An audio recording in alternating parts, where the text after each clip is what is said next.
کہ اللہ کے علاوہ کسی کے سامنے سجدہ جائز نہیں. جو مزارات پہ ہو رہا ہے ہم ڈٹ کے اس کا انکار کرتے. اور اس کے ساتھ پھر خرافات یہ جو شامل ہو چکی ہیں اس نے معاشرے کو پیس کے رکھ لیا ہے.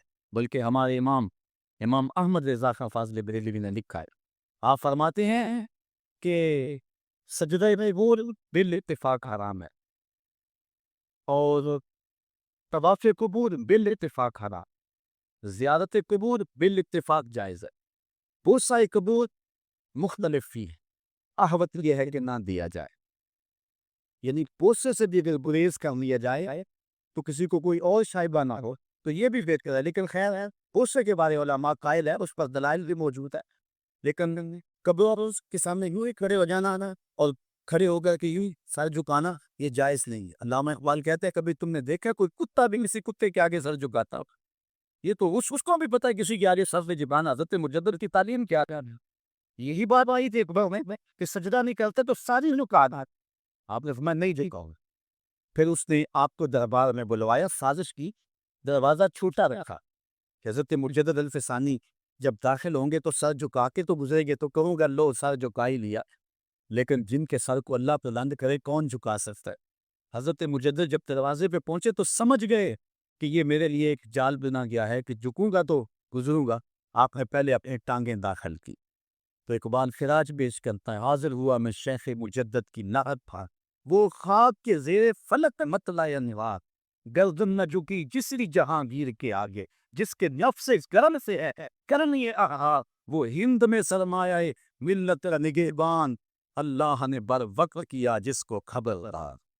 اس لیے کسی کو اپنے سامنے جھکانا یا کوئی میرے لیے کھڑا ہو، حضور نے یہ بھی فرمایا کہ جو شخص یہ ارادہ رکھے کہ میرے لیے لوگ کھڑے ہوں اپنا ٹھکانہ جہنم میں تلاش کرے. آج اگر کوئی کھڑا ہو جائے تو یہ اس کی مرضی. اور حضرت سعد آئے، حضور نے فرمایا تو الہ سیدکم، یہ تمہارا سردار آیا، اس کا اٹھ کے استقبال کر. لیکن اگر کوئی اور چاہے کہ میرے لیے کھڑے ہو، اس کے لیے یہ وعید فرمائی. اس طرح اگر تمہارے کوئی ہاتھ چوم لیتا ہے لیکن ہاتھ چومنے کے بغیر یوں گردن جھکانا یہ درست نہیں ہے. لیکن ہاتھ چومنے کے لیے تو وہ صحابہ کے عمل سے ثابت ہے. لیکن اگر کوئی چاہے کہ میرے ہاتھ چومے جائے اور اگر جو نہیں چومتا تو اس سے ناراض ہو جاتے ہیں. میں ایک دفعہ صاحب کو ملنے گیا تو ہم ہر شخص کے ہاتھوں نہیں نہ چومتے، آخر جو ہے وہ کسی کے ہاتھ چومنے ہو تو پھر کچھ دیکھنا بھی ہوتا ہے. دل اسے دے دے جو دل پر ہی نہ ہو. تو ہم تو کسی کے ہاتھ چومتے ہیں نا، ہم وہ ہاتھ چومتے ہیں، وہ پاؤں چومتے ہیں جو راہ حق کے مسافر ہوتے ہیں. ہم ان ہاتھوں کو بوسہ دیتے ہیں اور وہ ہماری آنکھوں کی پلکوں کے ساتھ لگ جائیں تو اعزاز سمجھتے ہیں. تو خیر میں نے مصافحہ کیا تو ناراض ہو گئے، انہوں نے پکڑ کے میرے ہاتھ چوم لیے، کہنے لگے لو کیا بگڑا ہے میرا؟ میں نے کہا کہ ٹھیک ہے تمہارا کچھ نہیں بگڑا لیکن میرا بھی کیا بگڑا اگر نہیں چومے. تو یہ عجیب سی کہانی ہے، ناراض ہو جاتے ہیں. یہ بھی بت خانے بنے ہوئے ہیں. لوگ آئے ہمیں خدا بلاؤ، تم نے اپنی پوجا شروع کروایا تھا. لوگ آئے کہ خدا کا نام جپا جائے اور تم سے فقری خوش آمد چاہتے ہو، ہر وقت تمہارا ہی ذکر ہوا. میں کتنے آراس کو جانتا ہوں جہاں اللہ رسول کا ذکر نہیں ہوتا، پیر کا ہی ذکر ہوتا ہے، کرامتیں بیان ہوتی. اور پھر بھی آج کل جھوٹی کرامتوں کا ایک کاروبار چلا. عجیب رنگ ڈنگ ہے، عجیب بات ہے. خوابیں گڑی جا رہی ہیں، کرامتیں گڑی جا رہی ہیں. میرے پاس بھی کئی لوگ آئے خوابیں لے کر، جی یہ ہم نے دیکھا ہے. میں نے کہا تم نے دیکھا ہوگا، میں نے نہیں دیکھا ہے. لوگ بڑے مفاد کھانستے ہیں، بڑے بڑے رنگوں میں آتے ہیں.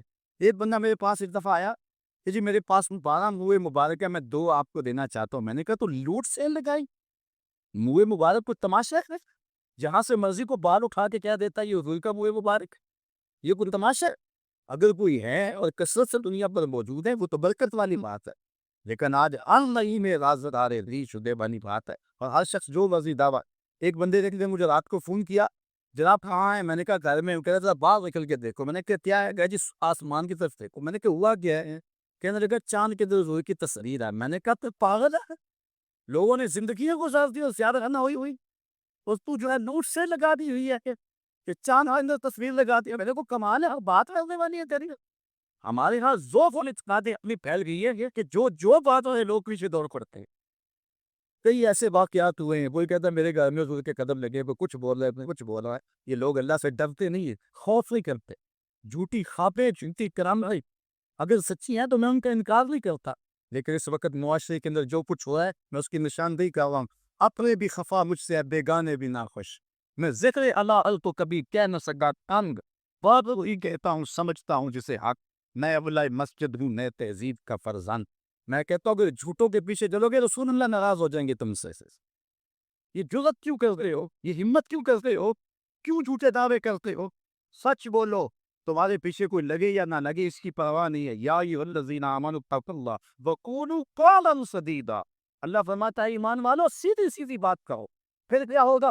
یصلح لکم اعمالکم ویغفر لکم ذنوبکم. وہ تمہارے اعمال بھی ٹھیک کر دے گا، تمہاری بخشش بھی فرما دے گا. نہ لوگ اچھے ہو، نہ لوگ اچھے ہو، نہ وجمہ بنے، نہ حلقہ بنے. یار یہاں تو بات ہو تو وہ بھی قبول ہے. یہاں مقدار نہیں دیکھی جاتی، یہاں معیار دیکھا جاتا ہے. سر نہیں گنے جاتے، دل گنے جاتے ہیں. یہاں یہ دیکھتے ہیں. مت لوگوں کو جو ہے وہ کھلونے دے کے بہلاؤ اور لوگوں کی عقیدتوں کو لوٹو اور لوگوں کے ساتھ ظلم کرو، زیادہ کرو اور اپنی آخرت بھی کالی کرو اور لوگوں کی آخرت بھی کالی کرو. آپ دیکھیں دائیں بائیں، اپنی نے نظر رکھی نگہ باپن کے جو اہل چمن کی آبرو لوٹے. چمن والو عقیدت چھوڑ دو ایسے نگہ پا کی.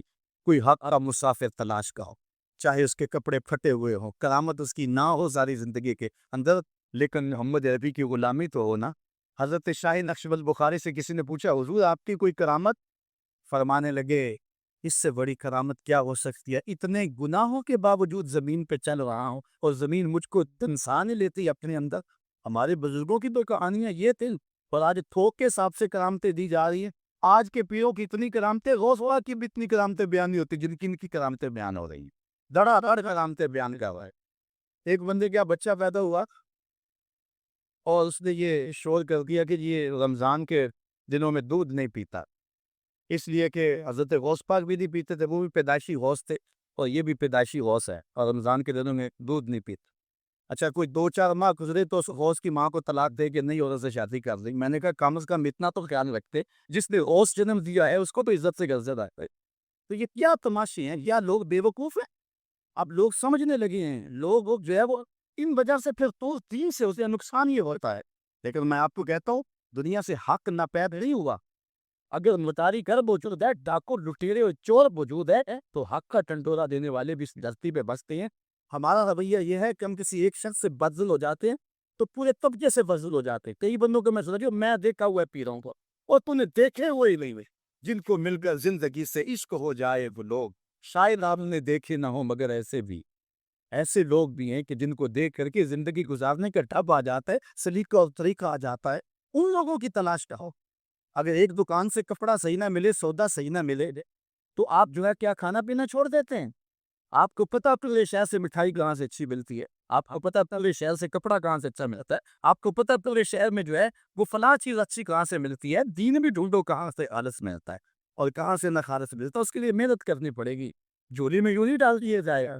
اس کے لیے تمہیں جانا پڑے گا، کوشش کرنی پڑے گی. ہاں ایک سے دھوکہ کھاؤ گے، 2 سے کھاؤ گے، 3 سے کھاؤ گے، لیکن جو تم دھوکہ کھاؤ گے تم تو رب کے نام پہ کھاؤ گے نا. حضرت عمر رضی اللہ تعالیٰ عنہ کی عادت تھی جو غلام لمبی نمازیں پڑھتا اس کو آزاد کر دیتے.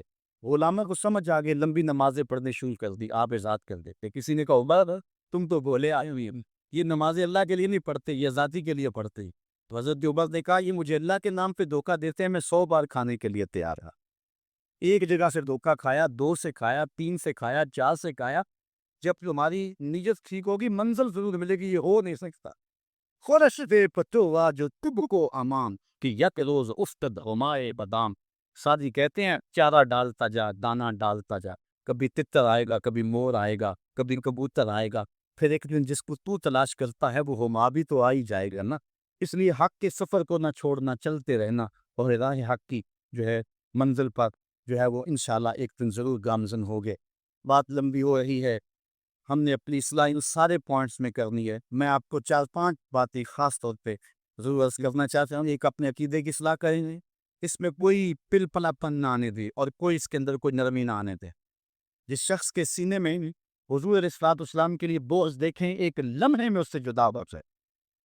جس کے سینے میں، جس کی زبان پر صحابہ کے لیے کوئی نازیبا لفظ دیکھیں ایک لمحے کے لیے اس سے جدا ہو جائے. جو اہل بیت کو ڈھونکتا اور پرواہ نہ کرے اس کی، چاہے قریبی رشتہ دار کیوں نہیں. اولیاء اللہ کی عظمت جس کے سینے میں نہ ہو اس کی دوستی کو ایک لمحے سے اپنے سے دور کرتے ہیں. علامہ رومی کہتے ہیں کہ تا توانی دور شوز یارت بد بد بد بد ازروار بد. جتنی جلدی ہو سکتا ہے اپنے یاد سے دور ہو جا. کیونکہ برا یار برے سانپ سے بھی برا ہے، اس لیے سانپ لڑتا ہے تو جان جاتی ہے، یار لڑتا ہے تو ایمان جاتا ہے۔ اس لیے برے یار سے بچ، اپنی حفاظت کا، اپنے عقیدے کی اصلاح کا۔ اس کے بعد دوسری بات جو اہم ہے، والدین کو کبھی اذیت نہ دینا۔ یہ میں 5 باتیں آپ کو آخر میں گزارش کے طور پہ اور تاکید کے طور پہ، آج کے پیغام کے طور پہ دینا چاہتا ہوں۔ میری گفتگو اختتام کے مراحل پر پہنچ چکی ہے، باتیں تو بہت ساری تھی اور دکھڑے تھے، لیکن وقت زیادہ ہو رہا ہے۔ تو پہلی بات، عقیدے کی اصلاح کریں اور اس میں کوئی پل پلا پن نہ ہو۔ عقیدہ صحیح نہیں ہے تو کوئی عمل کو بول لیں گے، کوئی نیکی کو بول لیں، ہر شے پر بات۔ دوسری بات، اپنے والدین کی نافرمانی کبھی نہ کر۔ امام راضی نے لکھا ہے کہ ایک گناہ ایسا ہے جس کی سزا آخرت میں تو ملتی ہی ملتی ہے، دنیا پر بھی ضرور ملتی، اور وہ والدین کی نافرمانی۔ اور ایک نیکی ایسی ہے جس کا فائدہ آخرت میں تو ہوتا ہی ہوتا ہے، دنیا میں بھی ضرور ہوتا ہے، اور وہ والدین کی فرما برداری۔ نہیں تو نشان لگا رہے شخص کے جو والدین کا گستاخ ہے، ساری زندگی اس کو ذلیل ہوتے دیکھی، اور اس شخص کا بھی نشان لگا لے جو والدین کا فرما بردار ہے، زندگی میں آپ اس کی پگڑی کو کبھی جھکا ہوا نہیں دیکھیں گے، اللہ اس کی عزت کی حفاظت کرے گا۔ اور والدین کے لیے جو شخص روزانہ دعا کر دیتا ہے، میں نے کتب میں پڑھا ہے، ساری زندگی اس کے رزق میں بے برکتی نہیں آتی۔ اس لیے اپنے والدین کو راضی کرنا، عقیدے کی درستگی کے بعد اپنے والدین کو جا کے راضی کرنا۔ اگر کسی کے والدین ناراض ہیں، ہاتھ جوڑ کے معافی مانگنے میں کوئی شرم محسوس نہ کریں، پاؤں پکڑنا، منتیں کریں، ان کو راضی کرنا۔ اللہ کی رضا والدین کی رضا میں، اور اللہ کی ناراضگی والدین کی ناراضگی میں ہے۔ اور حضور علیہ السلام نے فرمایا 4 لوگ ایسے ہیں جن کو جنت میں جانے سے کوئی شے نہیں روک سکے تھے۔ وہ 4 لوگ کون ہیں؟ ایک وہ شخص کہ جو اس حال میں مرا کہ اس کے والدین اس پہ راضی تھے۔ دوسرا وہ شخص کہ جس نے ایسی سچی توبہ کی کہ گناہ کی طرف دوبارہ پلٹنا اس کے لیے اتنا مشکل تھا جس طرح تھن سے نکلا ہوا دودھ واپس جانا مشکل۔ تیسری وہ عورت جو اس حال میں دنیا سے رخصت ہوئی کہ اس کا شوہر اس کے اوپر راضی تھا۔ اور چوتھا وہ شخص کہ جس کے بال بچے زیادہ تھے، ذرائع آمدنی تھوڑے تھے، لیکن اس کے باوجود اس نے اپنے بچوں کے پیٹ میں حرام کا ایک لقمہ نہیں جانا دیا۔ تیسری بات، اپنی نظر اور شرمگاہ کی حفاظت کرنا۔ اس دور کا سب سے بڑا فتنہ یہ ہے کہ نگاہیں پاک نہیں ہیں، نگاہیں غلیظ اور گندی ہو گئی، شرمگاہوں میں وہ تقدس نہیں رہا۔ حضور علیہ السلام نے ارشاد فرمایا، من زنا زنیا بہی ولو بہی تانے دارے ہی، جس شخص نے زنا کیا یہ عمل اس کے گھر بھی لوٹے اگرچہ اونچی اونچی دیواریں کھلنے کا۔ یہ مکافات عمل ہے۔ گندم از گندم فروٹ جو جو از مکافات عمل غافل مشو۔ گندم بو گے تو گندم کاٹو گے، جو بو گے تو جو کاٹ۔ نظر کو تقدس دو، نظر کو پاکیزگی دو۔ حضرت لقمان حکیم کہتے ہیں کہ میں کئی نبیوں سے ملا ہوں، کئی نبیوں سے ملاقات کی ہے، اور میں ان سے 2 4 باتیں جمع کی ہیں، اور ان ساری باتوں کو میں نے جمع کر کے 100 باتیں جمع کی ہیں، اور ان کا پھر میں نے خلاصہ تیار کیا ہے۔ ان میں 8 باتیں الگ کی ہیں۔ ان 8 باتوں میں ایک بات یہ ہے، جب کسی کے گھر جاؤ تو نظر کو حفاظت میں رکھ۔ جس شخص کے مہمان بنو، جس کے گھر جاؤ، تمہاری نظر نہ بھٹکنے پائے۔ نظر اگر غیر محرم کو شہوت سے دیکھتی ہے، حدیث میں آتا ہے کل قیامت کے دن جہنم کی آگ سے بھر دی جائے، وہ سخت رسوا ہوگا۔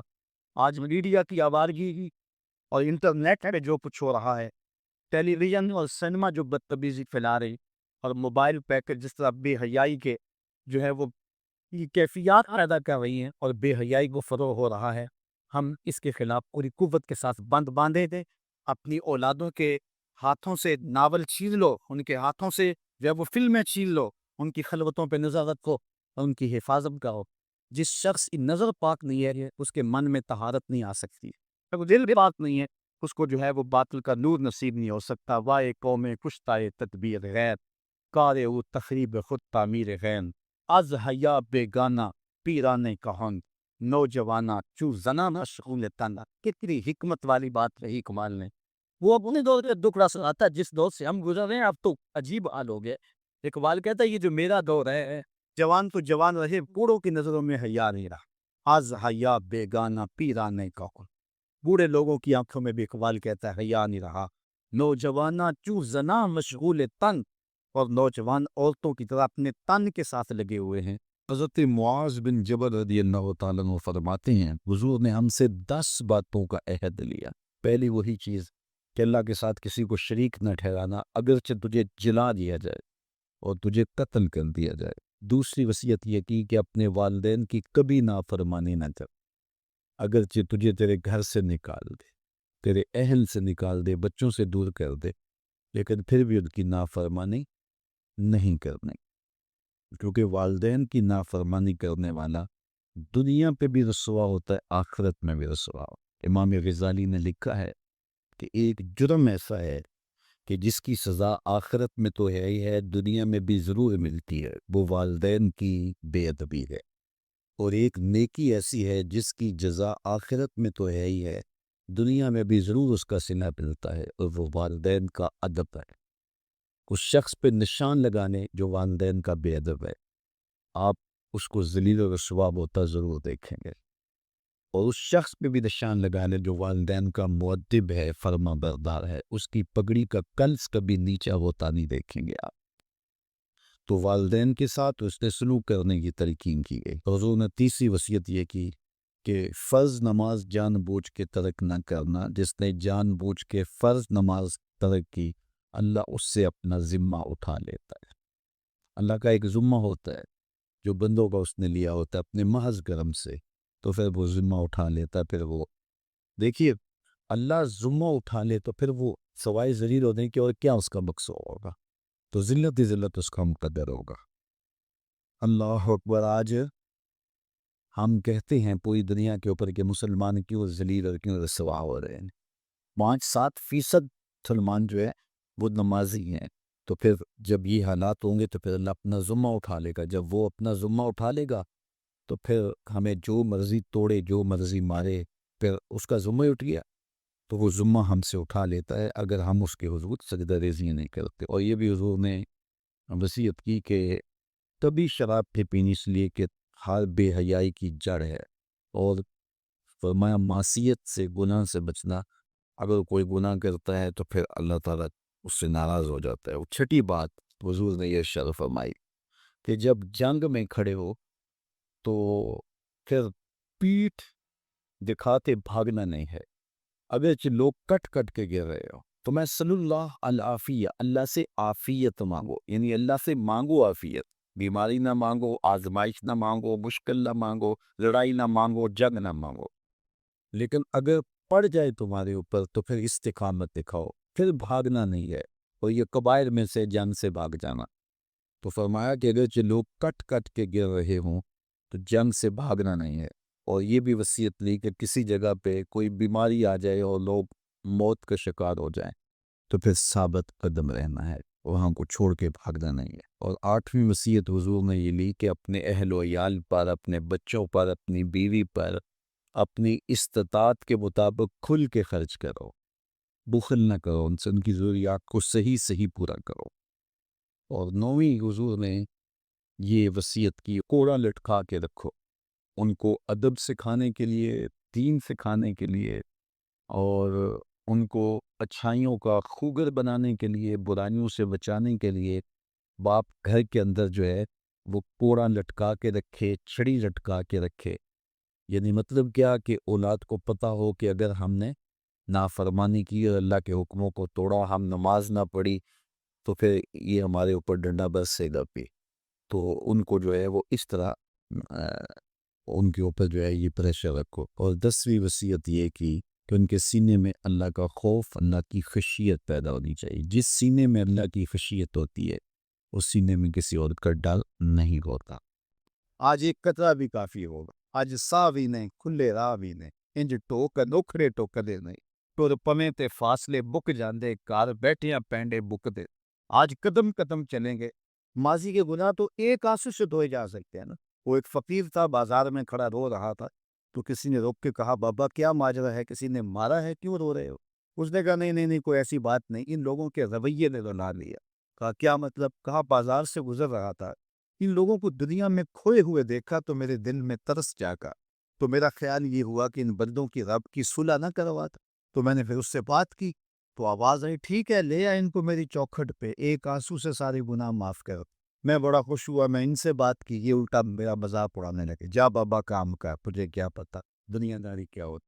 تو وہ تو مان رہا تھا، یہ نہیں مان رہے، تو مجھے ان کے رویے پہ رونا آ رہا ہے۔ وہ کہتے میں بخشنے پہ آماتا ہوں، ہم تو مائل کرم ہیں، کوئی سائل ہی راہ دکھلائے کسے، راہ رب منزل ہی نہیں، جلوائے طور تو موجود ہے کوئی مسائل۔ وہ تو کہتے میں معاف کر دوں گا، لیکن یہ عجیب ہے کہ یہ آمادہ ہی نہیں، یہ مان نہیں رہے۔ تو مجھے ان کے رویے پہ افسوس آ گیا، ان کے رویے پہ رونا آ گیا، اس لیے میں رو رہا ہوں، ورنہ نے مجھے مارا نہیں، کوئی تکلیف نہیں پہنچائی۔ خیر اگلے دن وہی بزرگ قبرستان کے قریب سے گزرے تو دیکھا کہ وہ بابا قبرستان میں کھڑا رو رہا ہے، تو پھر رو پیا۔ بابا بازاروں میں بھی روتا ہے، قبرستانوں میں بھی روتا ہے، آج کیا ماجرا ہے؟ کہا آج بھی میرا ماجرا کن والا ہے۔ کہا کیا مطلب؟ کہا کل بازار سے گزر رہا تھا، ان کو دنیا میں کھوئے ہوئے دیکھا، میرے دل میں ترس جاگا، تو میرا خیال ہوا ان بندوں کی اور رب کی صلح کروا دوں۔ تو وہ تو مان رہا تھا، وہ بندے ہی نہ مانے، تو آج میں ادھر آ گیا۔ میں نے کہا چلو ان سے بات کر۔ آج میرا خیال یہ ہوا کہ قبرستان والوں کی اور رب کی صلح کروا دوں۔ تو کہا پھر آج کیا بنا؟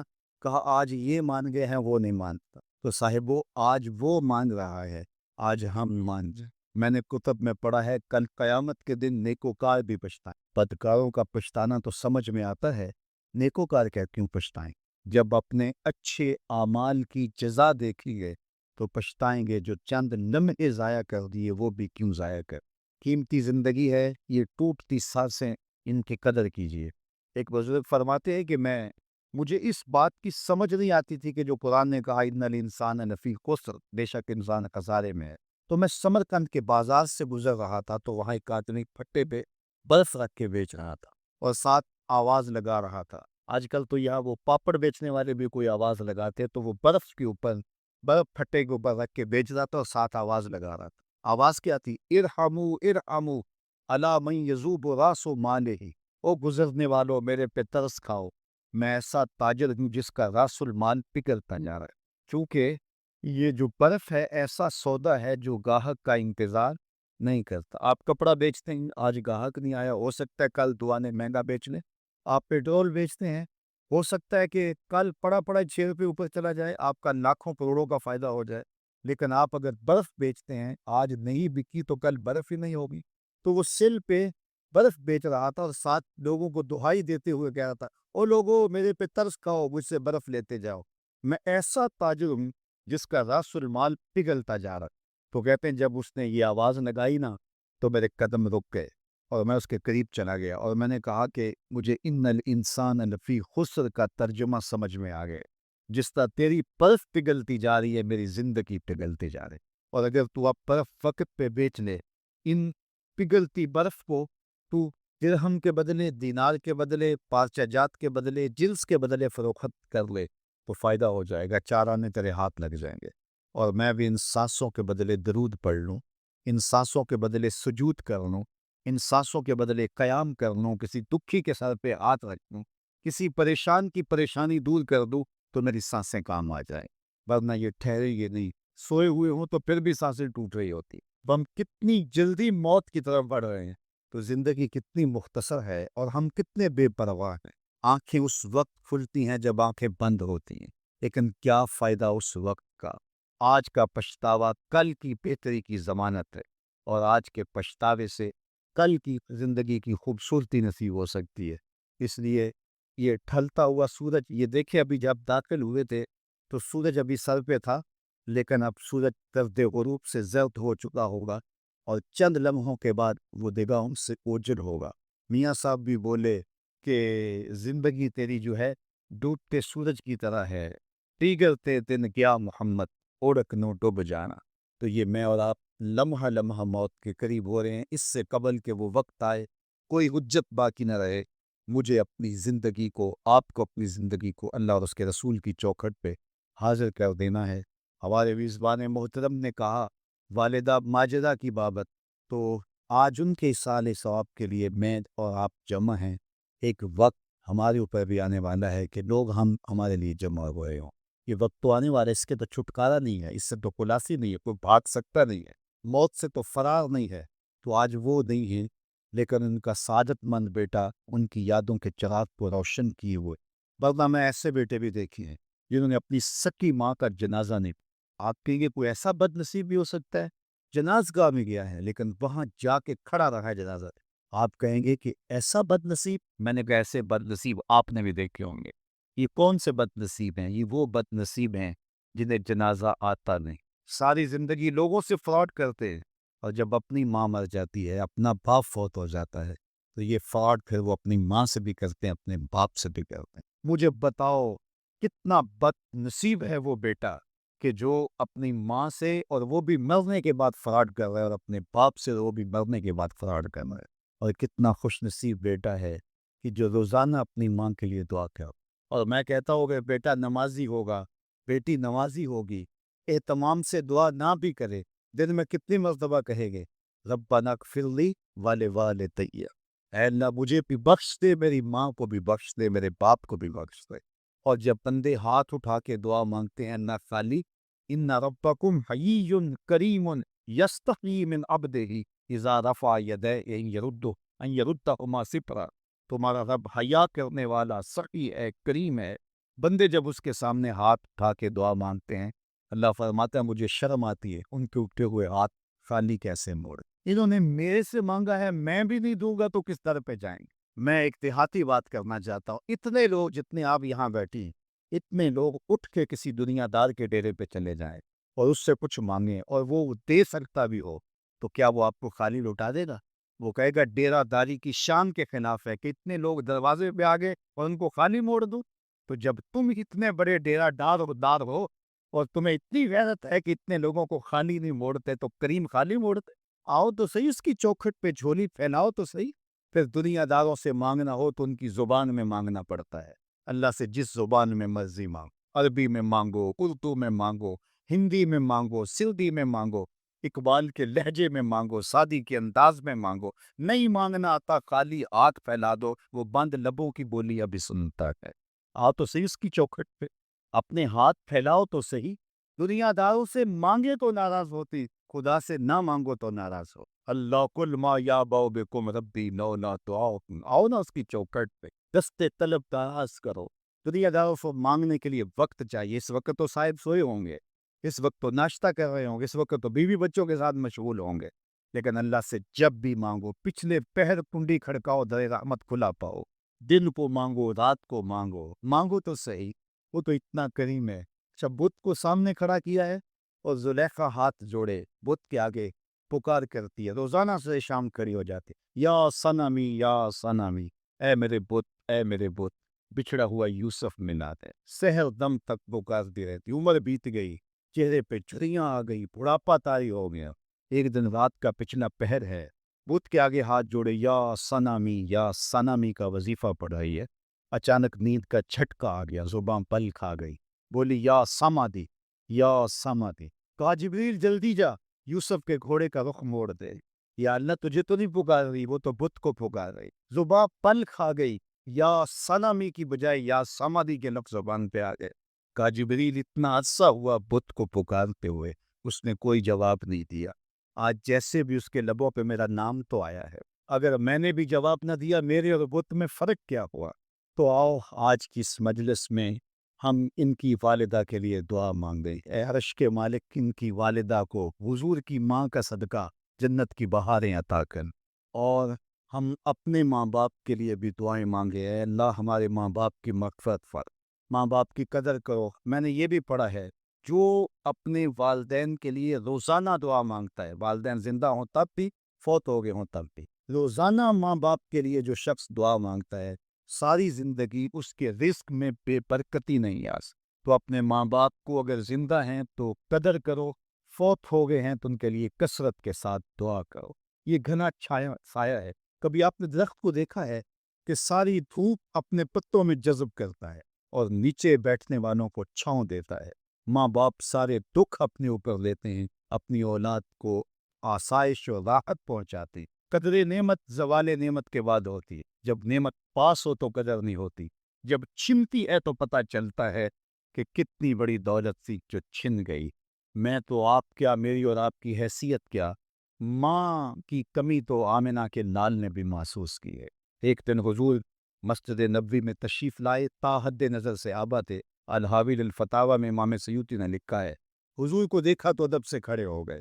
بس یہ منظر دیکھنا تھا کہ چشمان اقدس سے آنسو چم چم جاری ہو گئے اور حضور نے ایک ٹھنڈی آہ بھری اور روتے ہوئے کہا لو ادرکت والدی